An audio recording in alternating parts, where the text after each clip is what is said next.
We had to cut the last video short because there was still too much to talk about. I think this chapter is completely underrated. We learn so much about our characters and the story. It just gets put on the back burner because the council is the next chapter. So let's check out the next shocker. Hello everyone, welcome to Aude and Tulva, where we're walking our way through Tolkien's Legendarium.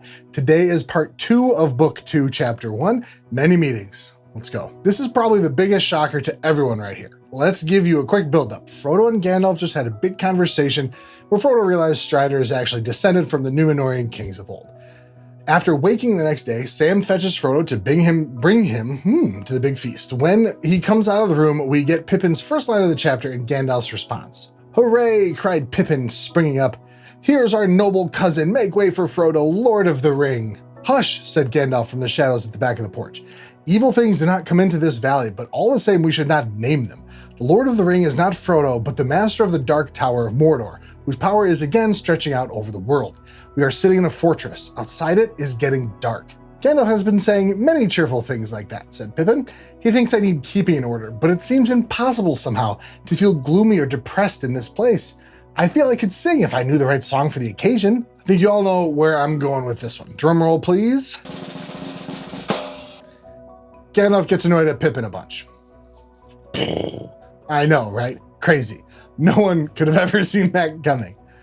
but it does give us a little bit of insight to Pippin and his character here. He's cheery. He doesn't quite know when to shut up, and he has a pretty indomitable spirit. We'll see it time and again throughout the book, but Pippin generally seems to keep his spirits up until Gondor. He's often at the forefront of hobbitry, and even while he and Merry are getting carted around by the orcs, he has a few nice words for Merry. Besides, he's 28 years old here. That's 16, 17 for us normal humans. He's a kid. I can name on one hand the kids that age who don't get under my skin on a regular basis. So they all head down to the party, and as the narrator goes around the room remarking on the important people at the head of the table, we get this. In the middle of the table, against the woven cloths upon the wall, there was a chair under a canopy, and there sat a lady fair to look upon. And so like was she in form of womanhood to Elrond, that Frodo guessed that she was one of his close kindred. Young she was, and yet not so. The braids of her dark hair were touched by no frost.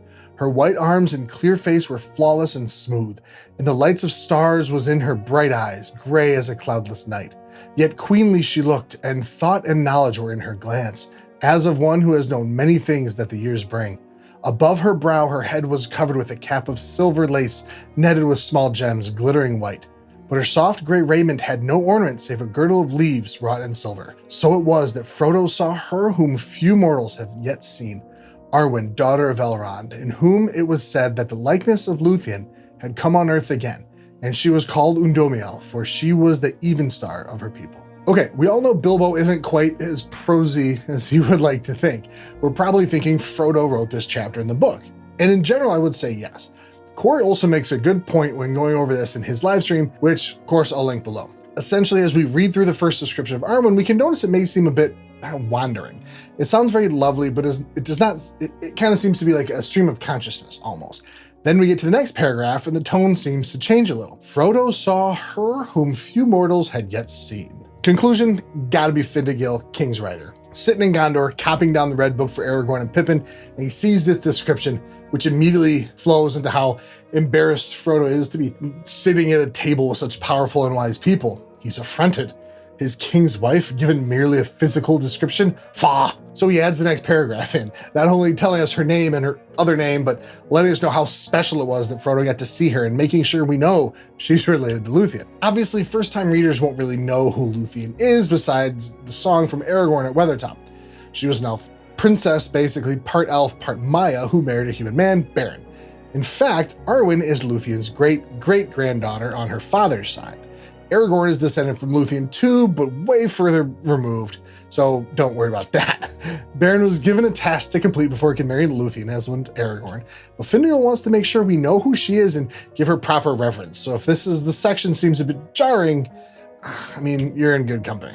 And as Frodo finally takes his seat, he's greeted by an old friend of ours, not from earlier in this book, of course, but from Bilbo's little adventure. Glóin is there.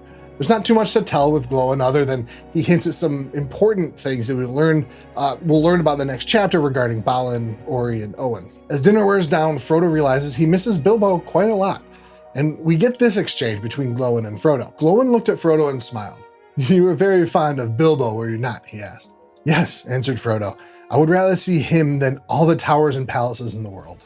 This brings to my mind the classic fantasy trope of the chosen one from a small town finally gets into the big city or palace or whatever and just about craps himself with how awesome it is and, oh, look at all these riches it would take to be like that.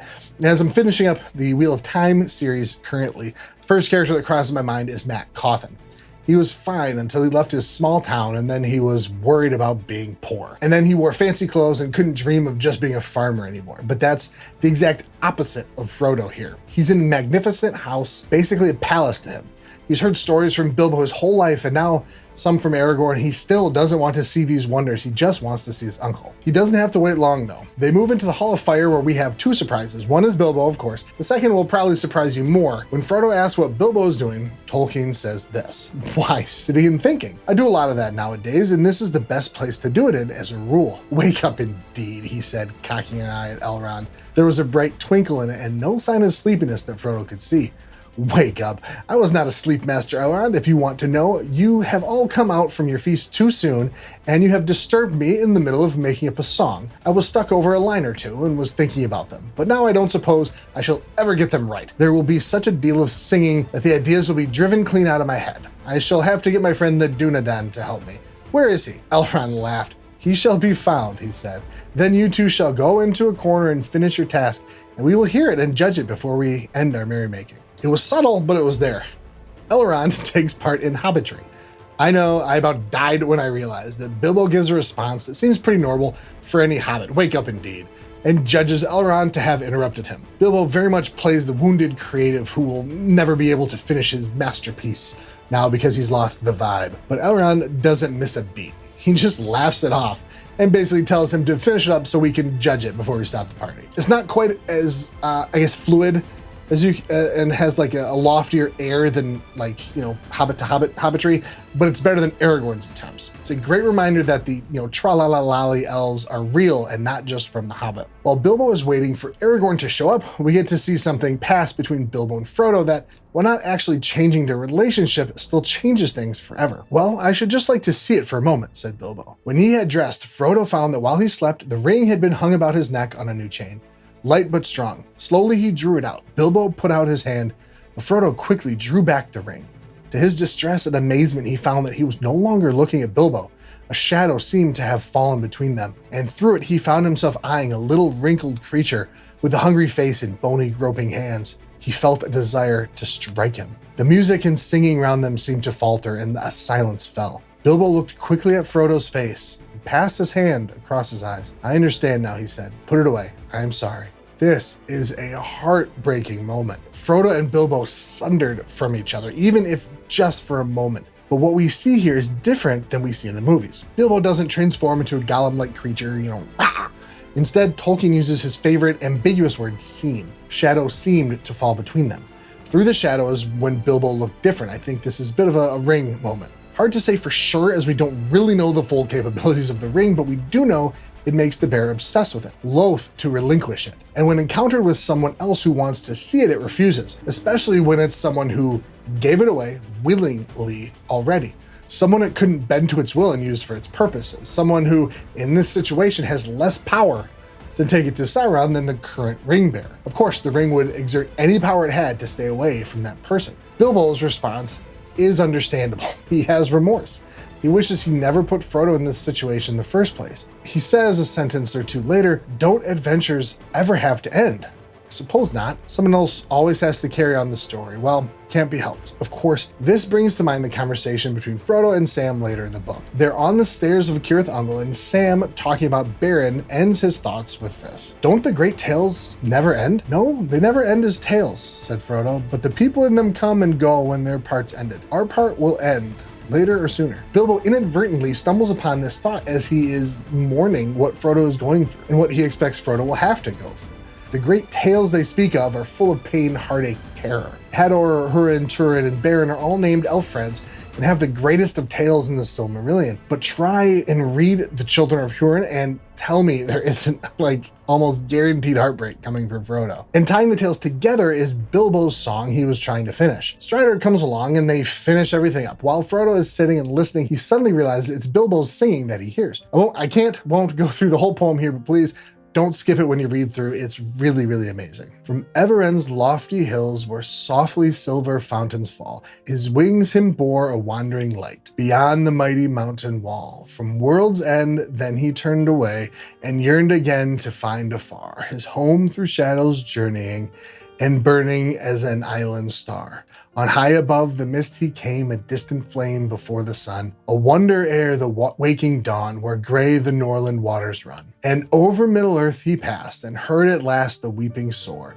of women and of elven maids in elder days and years of yore. But on him mighty doom was laid, till moon should feign an orbed star, to pass and tarry nevermore on hither shores where mortals are, forever still a herald on, errand that should never rest, to bear his shining lamp afar, the flammifer of Westerness. Basically, again, Rivendell was awesome. And again, this is Hobbit meter, iambic tetrameter. As a bit of a side note, if you struggle getting through the poems and just kind of skim them, try and find the rhythm. I had a really hard time with the poems for a long time. When I decided to really kind of buckle down and read them, once I found the rhythm, helped immensely. It also took me forever to realize how this poem fit into this book. Not only is it simply beautiful and kind of an advertisement for the Silmarillion Tolkien was trying to publish, ties together very tightly the first age and the third age, and within it, Frodo's story. Again, Frodo is entering into a great tale. Going back to last week's video, Frodo is becoming a clear glass filled with light, and the phial Galadriel gives him has the light of Arendelle in it. The poem ties the entire legendarium together, and once you realize this, Aragorn's response to Bilbo is even funnier. Bilbo's telling Frodo which part was Aragorn's and says this, talking about Aragorn. Otherwise, he obviously thought the whole thing rather above my head,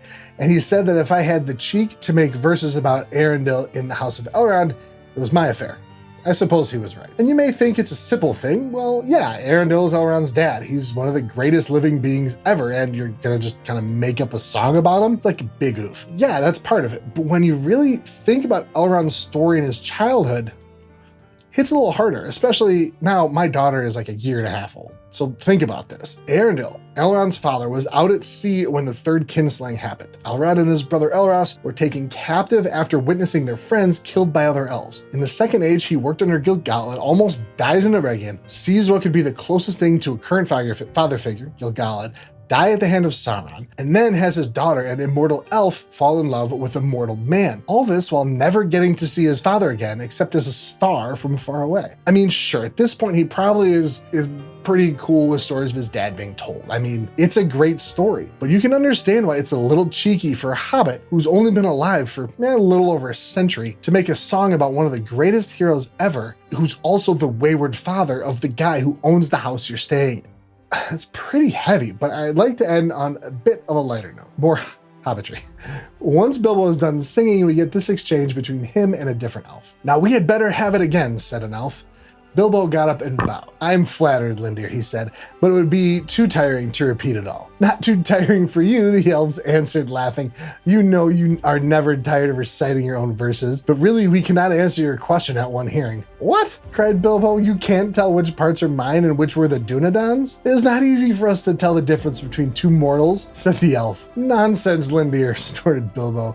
"If you can't distinguish between a man and a hobbit, your judgment is poorer than I imagined. They're as different as peas and apples. Maybe to sheep, other sheep no doubt appear different," laughed Lindir, "or to shepherds. But mortals have not been our study. We have other business. Elves are not all dour and serious. While they may be amateurs at hobbitry, compared to the professionalism of Bilbo and the like, it's a wonderfully light exchange. Hobbits are all called sheep, along with men. Elves clearly have better business to be about than to pay attention to them. It's all in good fun, and there's clearly no disrespect meant for Bilbo here. The elves do all seem to be quite fond of him, but it does give us an insight into the elves. They're not all super serious, and they may not pay attention that well, which we can see in the next chapter. And that is it for chapter 1 of book 2. Next week, we'll be starting the Council of Elrond. I promise I will not go as long as Corey did in his podcast, which was, I believe, 67 episodes. They are worth a listen, though, I won't lie. But there were a lot. We'll be a little bit quicker starting next week. But thank you all for watching so much. Don't forget to like and subscribe. It really does help the channel out. And until next time, out into the day shall come again.